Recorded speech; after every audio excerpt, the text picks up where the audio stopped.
Well, howdy folks, and welcome back to Don Oragon Stories, some mysteries that just refuse to stay buried. And tonight's tale, it starts with a man, a moonlit street, and a walk that would vanish faster than a cowboy's last donut. Our story takes us to the sleepy little town of Harmony Creek, a place so quiet you could hear a grasshopper sneeze. And in this town lived a fella named Arthur Penn. Now Arthur wasn't your typical Harmony Creek resident. Most folks were in bed by 9, but Arthur was a creature of the night. He was a retired librarian, a man who'd spent his life surrounded by stories, and it seemed he was determined to live out a few of his own. He had this quirky habit, you see. Every single night, right around midnight, Arthur would lace up his worn-out walking shoes, grab his trusty wooden cane carved to look like a coiled rattlesnake, and head out for a stroll. He said the town had a different kind of magic under the moon. He liked his walks like he liked his coffee, strong, late, and occasionally with a side of trouble. Nobody, least of all Arthur, guessed this particular walk would come with trouble and a capital M for missing. The night he disappeared was a Tuesday. The air was crisp, carrying the scent of pine from the nearby woods. The moon hung in the sky like a silver dollar, bright enough to cast long, dancing shadows across the empty streets. Old Man Hemlock, who ran the all-night diner, saw Arthur pass by, just like he did every night. He gave a little nod. Arthur tipped his hat and continued on his way towards the town square. Mrs. Gable, a notorious insomniac who spent her nights watching the world from her bay window, saw him too. She'd later tell Sheriff Brody that Arthur seemed different that night. He was walking faster than usual, she said, almost like he was trying to catch up to something, or maybe get away from something. He disappeared around the corner by the old abandoned cinema, and that was the last time anyone in Harmony Creek ever saw him. He always followed the same route, down Main Street, a loop around Miller's Park, past the old water tower, and then back home. A 2-mile circuit, like clockwork. His wife, Eleanor, was used to it. She'd leave the porch light on and a thermos of warm milk on the kitchen counter for his return. But that night, the milk went cold. The porch light burned until it was washed out by the rising sun. When Eleanor woke up, Arthur's side of the bed was still empty, the sheets cold and undisturbed. A knot of dread tightened in her stomach. She called his phone. It went straight to voicemail. She checked the garage. His car was still there. Panic started to set in. This wasn't like Arthur. He was a man of routine, of precision. Forgetting his keys was a catastrophe. Not coming home was unthinkable. By the time the sun was fully up, painting the sky in shades of orange and pink, the news had started to ripple through Harmony Creek. It started as a whisper from Eleanor to her next-door neighbor, then a phone call, then another. By mid-morning, it was the only thing anyone was talking about. Arthur Pendragon, the quiet librarian who walked at midnight, had vanished. The town, once a picture of peace, was now buzzing with a nervous energy. Something was wrong. Something was deeply, terribly wrong.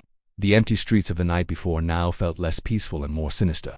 The shadows that danced in the moonlight now seemed to hold a dark secret. And as the day wore on, a single thought echoed in the minds of everyone in Harmony Creek. What happened to Arthur?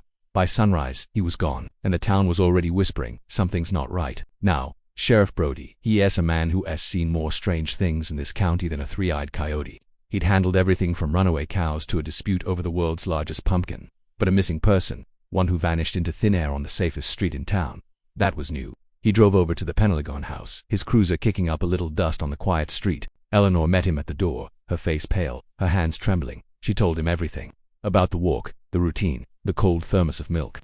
Brody started his investigation the old-fashioned way.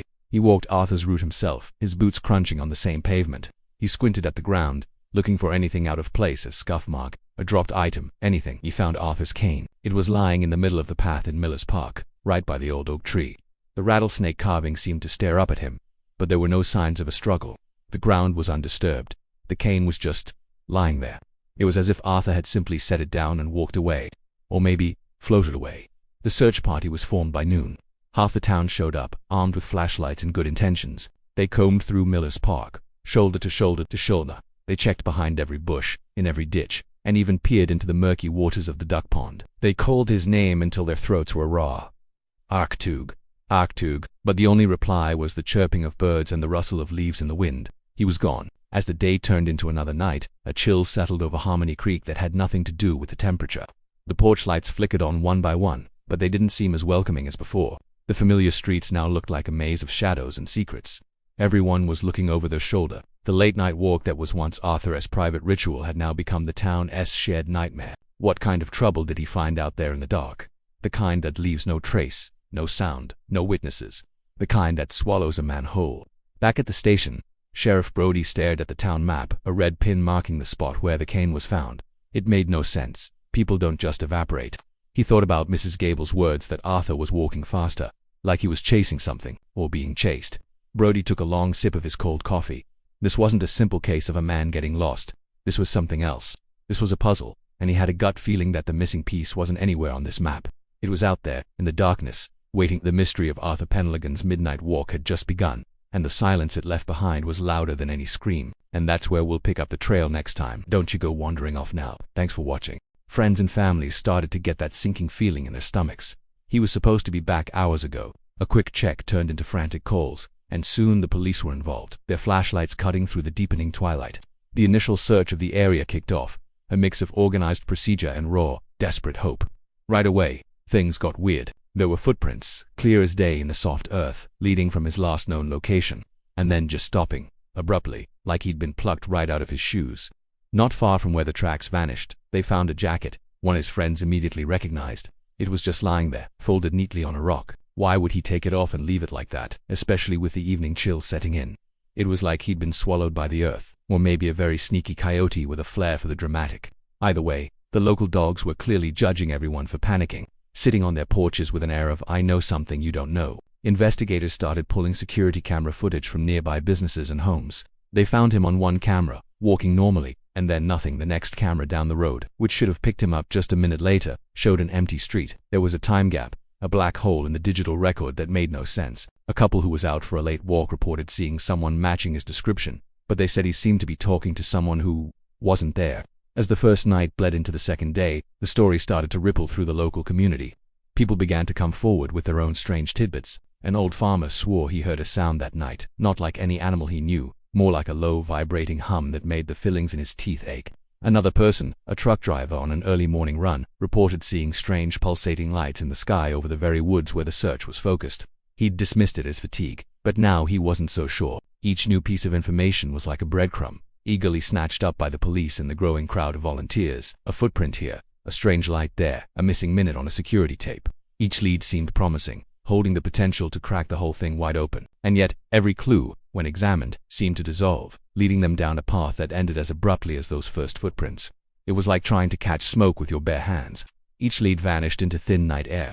The search for the man was now entering its third day, and the crisp desert air was thick with more than just dust. It was thick with whispers, with theories that tangled together like sagebrush in the wind. The simple story of a man gone for a walk was starting to unravel, revealing something far more complex underneath. Sheriff Brody, bless his heart, was running on fumes and black coffee, trying to piece together a puzzle where the pieces kept changing shape. One fella, a night shift worker from the old mill, swore on his grandma's Bible he saw a figure standing by the river's edge, right around the time Don would have been passing through. He said it was tall, unnaturally still, and just vanished, poof, like a mirage, but colder. Then you had old Mrs. Gable, who lived up on the ridge, calling in about strange lights. Not headlights, she insisted. More like fireflies on steroids, dancing through the trees where no path existed, winking out one by one. It was the kind of mystery that had folks checking under beds and behind saloon doors. Heck, even the tumbleweeds seemed suspicious, rolling by like they knew a secret they weren't telling. The whole town felt on edge, a low hum of anxiety vibrating just beneath the surface of daily life. This wasn't just about a missing person anymore. The story was growing its own legs, running off in directions nobody could have predicted. And the oddities didn't stop with witness sightings. Don's dog, Buster, a golden retriever who loved everyone, had started growling at shadows. He'd just stand in the middle of the living room, hackles raised, staring at an empty corner as if facing down an invisible intruder. Sarah, Don's wife, was beside herself. She said Buster hadn't been right since that night, pacing and whining at the door, but refusing to step outside after dark. Then came the phone calls. Sarah's cell phone would ring in the dead of night, displaying unknown number when she answered. All she heard was static, a sound like wind rushing through a canyon, and underneath it, a faint, rhythmic tapping. Once, just once, she thought she heard a single word, distorted and distant, but it was gone before she could even make it out. She played the recording for Sheriff Brody, who listened intently, his brow furrowed, but all he could offer was a shrug and a promise to have the tech guys look at it. Every lead led to a dead end. Every clue was a contradiction. The figure by the river, the lights in the woods, the dog's strange behavior, the ghostly phone calls, it was all smoke and mirrors. The town of Harmony Gulch, usually a place where the biggest news was the winner of the annual chili cook-off, was now the stage for a drama that felt ripped from a late-night horror show. The lines between reality and speculation were blurring into a messy, terrifying watercolor. Sheriff Brody sat in his office, the case file spread out before him like a losing hand of poker. A man doesn't just evaporate. Not here. Not in a town where everyone knows everyone's business. But he'd stepped out for a walk and had been swallowed by the night, leaving behind a trail of whispers and question marks. With every new, bizarre detail that surfaced, the town realized this wasn't just about a missing man. Something or someone was playing a game, and nobody had the rulebook. The search for Don Oragon had become a search for answers in a place that now seemed to hold only secrets. Thanks for watching. Don't forget to like and subscribe for the next chapter of this unfolding mystery. So, what really happened to the man? The official case file is thick with dust and speculation, but a few theories still kick around town like tumble. First, there's the simplest explanation. The man just left. Maybe the weight of his life got too heavy and he decided to walk right out of it. Packed a light bag, hit the road and started over somewhere new. It's a clean break, a classic tale of a man wanting to reinvent himself. No note, no goodbyes, just an open road and a past left behind. It's possible people do it all the time, but for a man so rooted in his community, so predictable in his routines, it feels a little off. Then there's the darker possibility. Abduction. Was Don in the wrong place at the wrong time? Did he see something he shouldn't have during that late-night stroll?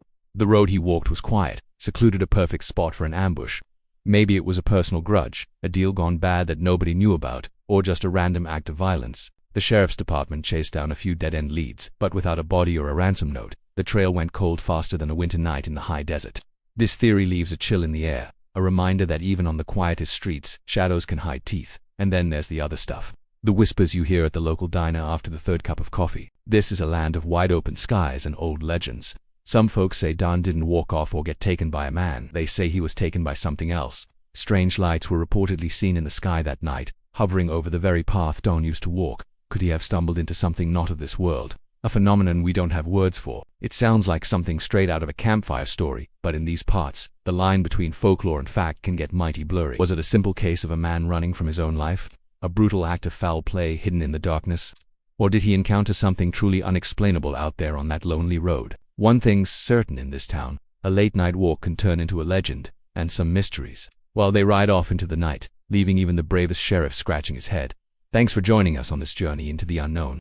If you've got a theory of your own, drop it in the comments below. We read every single one. Don't forget to subscribe and hit that notification bell, because we've got another faceless mystery coming your way next week that you won't want to miss. Stay curious, and stay safe out there.